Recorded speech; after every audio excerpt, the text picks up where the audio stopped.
Hello YouTube, welcome back to my channel, and in this video I'll be unboxing and giving you my first impressions of the brand new Sony Xperia 5.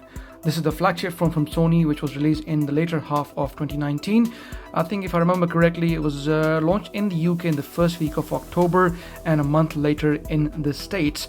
There have been quite a few unboxings ready, so I'll try to spend minimum time on the unboxing and get on with it so that in the next days and weeks to come, I can release more videos for you guys. So having a quick look around the box, nothing much here apart from Xperia 5. So looking at the back here, gives you the core specs of the phone.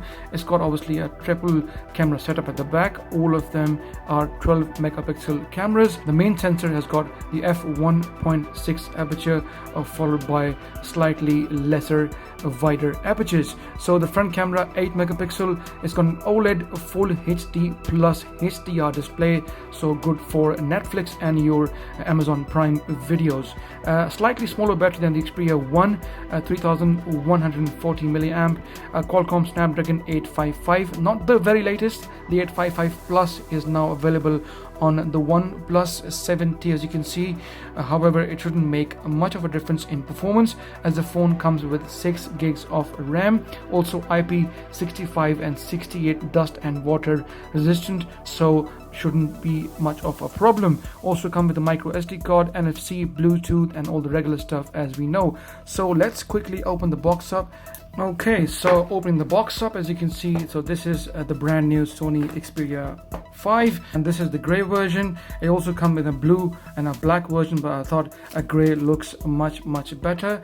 It already wants to come out. Seems like the phone is more desperate than I am. So this is the Sony Xperia 5 in its lovely, beautiful 21:9 aspect ratio. We will discuss the phone in just a moment and see what else do we have in the box. So getting all the paperwork, this is the quick start guide. I'm sure most of you won't be interested, but you can have a look and see should you wish to. Okay, what else have we got? We got this power adapter, and this time around they have given us an 18-watt fast charger, so thank you Sony for that as standard inside the box. Charge your battery fairly quick. Do keep an eye on my battery life video for this phone. I know most of you have already requested this video. Yeah, the battery is only 3140 milliamp, and we've got a powerful full HD plus OLED screen, so it'll be interesting to see how much screen on time we get. I will also be speaking about the charging speed, so please do keep an eye on that video. Okay, so what else do we have in the box then? We've got this Type-C USB cable, and also we've got the earphones as well, along with the 3.5mm jack, but obviously that has to come along with this jack. Converter jack Type-C USB to 3.5mm, because the Sony Xperia 5, just like the Xperia 1, has got no 3.5mm jack, as you guys know already. It's a growing trend and most OEMs are now skipping the 3.5mm jack. For some it's a good news and for some it's a bad news, but me personally, I have adapted to the modern tech, and that's the harsh reality we all have to face eventually. As soon as you hold the phone in your hand, the first thing I love about this phone is the one-handed use, and you can see my thumb can easily go across the screen, and that's one of the reasons why I have got this phone, because the phone has only got a 68mm width, which is fantastic. This is even less wider than the Samsung Galaxy S9, which has around 69mm width if I remember correctly. Now comparing this with the OnePlus 7T, as you can see, the 7T is a lot wider, and that's the one thing I don't like about the 7T. It's a lot wider, and when you hold it with one hand, it's difficult for your thumb to go all the way across, and it's a bit of a struggle, and that puts a bit of strain on your palm, and I don't like that feeling, especially when I'm in bed late at night surfing or chatting.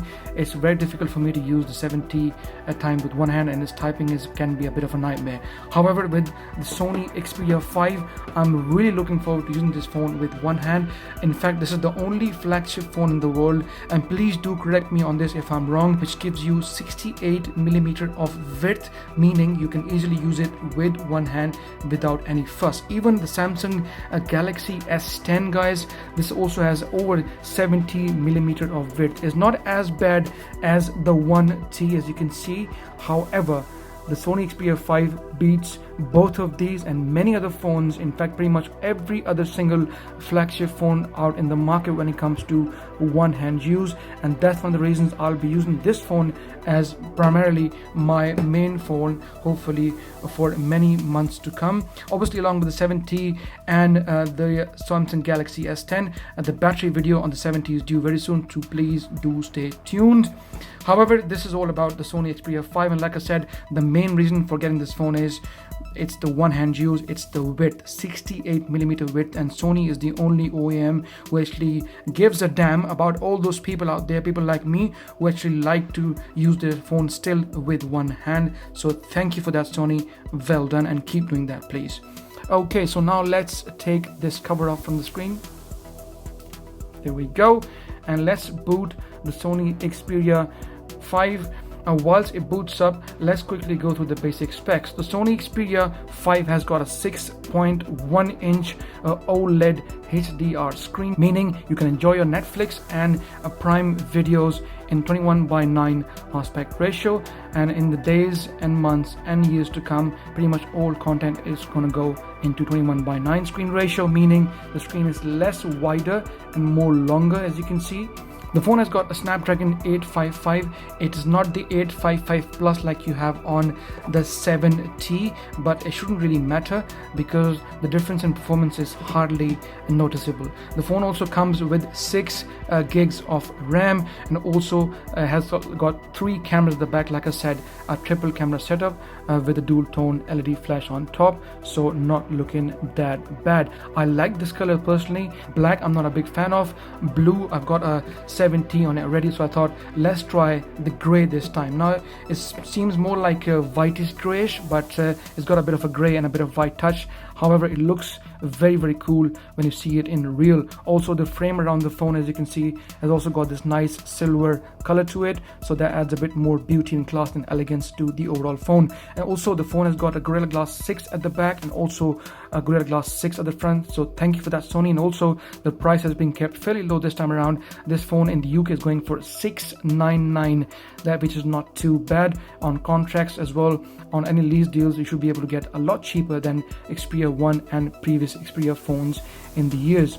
Okay, so let me just now hook this phone up to Wi-Fi, go through the quick setup, and then I'll be back in just a moment. Okay, so I've now gone through the basic setup. I'm on the home screen now, and as we see, the phone is already in the back end installing a few updates, and as we speak, we also have an Xperia system update. So let's have a look and see what we got. So the update is 68.4 meg, and as we speak, Sony is already launching Android 10 on the Xperia 1 and the Xperia 10 all across the world. Obviously, it would come in patches, but the phone at the moment as we speak runs on Android 9, which is Android Pie. So let's get into settings first and foremost and get into the display bit. This is the HDR OLED display, so I want to get the adaptive brightness switched off. There we go, so we can have a manual control, and let's turn the brightness all the way up. There we go, that is fine. So the screen is quite nice and punchy. I can see the colors are quite bright. You might not be able to see this on the camera, but when you see the screen in real, it's very, very punchy and very nice. It's not as punchy as the Super AMOLED, but still very, very nice.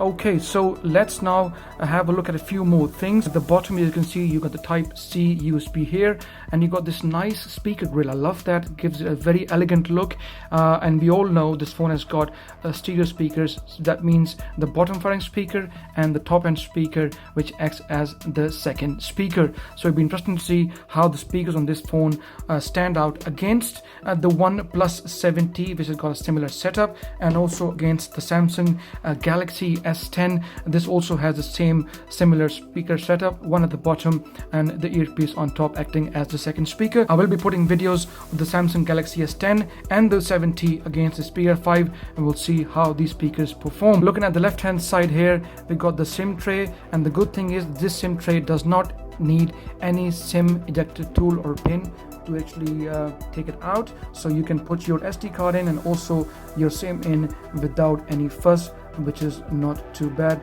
So micro SD card, as you can see, and also a SIM slot. so not looking too bad at all. Alright, so looking at the top, that's the noise cancellation mic here, guys, and pretty much flushed, nothing else there. On the right hand side, you got a lot going on here. So this is the fingerprint sensor, which I have configured already, and I'll show you in just a moment. Just underneath there, that's the power button, as you saw earlier in the video when I did boot the phone up by pressing this button for 3 seconds. You got the volume rocker, again very easily accessible. The small little touches, you know, when you have a phone with the right kind of width, and your volume rocker is also very easily accessible. And Sony, when it comes to ergonomics of the phone, know exactly how to put stuff, and on the Sony Xperia 5 they got it perfectly done, in my opinion. So down here at the bottom, you got the camera shutter button. Again, not many OEMs are doing it. I think in fact Sony is the only one who still provides you with this nice camera shutter button. Okay, so that's pretty much it. Now let's use this fingerprint sensor and see how it goes. So my thumb and my index finger are configured, so let's have a look. There you go. Open up straight away without any fuss. Now I have heard a lot in the media, a lot of people complaining about this fingerprint sensor being not as reliable. I will be testing in the days and weeks to come and see how it performs. We also have a few updates, like I said, this update, and I'm sure this will follow up by the Android 10 update as well. So I will keep an eye on this fingerprint sensor, and if this misbehaves, I will tell you in an update on my channel in a video, or please do keep an eye on social media. Follow me on Twitter, Insta and Facebook, and I will be reporting regularly on this fingerprint sensor. Okay, so now looking at the back of the phone, it's got 3 cameras. All 3 are 12 megapixel. The main sensor's got a f1.6 aperture. The phone also has got NFC, a flash, like I said, nice Sony logo in the middle, and Xperia at the bottom, adding a bit more class and touch to it. Okay, now let's get into settings and have a look and see how much storage this phone has got. So getting into the settings here, and let's get into the storage bit, which should be here somewhere. There we go, storage. And as you can see, we have a total of 17.86 gigs used out of 128 gig, which is not looking too bad. So 14% is used as we speak, a bit higher.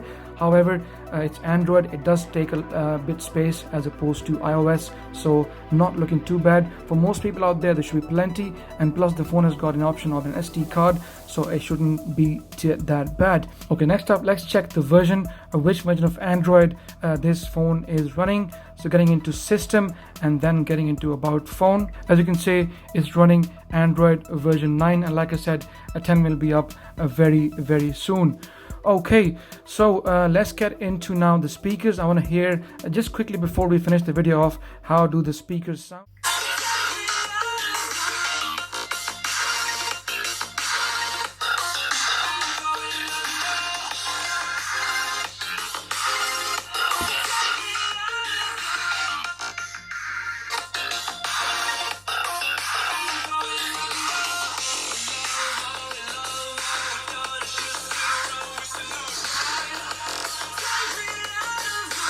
To be honest, they don't sound that bad. Obviously, it's a stereo speaker setup. Like I said to you earlier, a bottom speaker along with the earpiece acting as a second speaker. They sound good, not too bad, but it's difficult to tell if they sound better than the OnePlus 7T and the Samsung Galaxy S10. And like I said to you earlier in the video, I will be doing a few videos in the weeks to come. I will be comparing the speakers on the Xperia 5 with the 7T and the Galaxy S10. So guys, that's pretty much from me for now. My first impressions about the Sony Xperia 5. It looks like a very good phone, solid phone, and the one thing I personally love about this phone is the one-hand use, where I can go all the way across without any fuss, and I'm easily able to grip it with one hand, and my thumb, like I said, going all the way across without any fuss. So this is my favorite most thing about the phone so far. Battery life, camera performance, everything else obviously will be looked at in the next years to come, so please do stay tuned, and I will be releasing quite a few videos as we speak. So guys, if you like my video, please give it a thumbs up. Any questions, please feel free to ask me in the comment section, and like always, please subscribe as it helps, and I shall see you in the next video.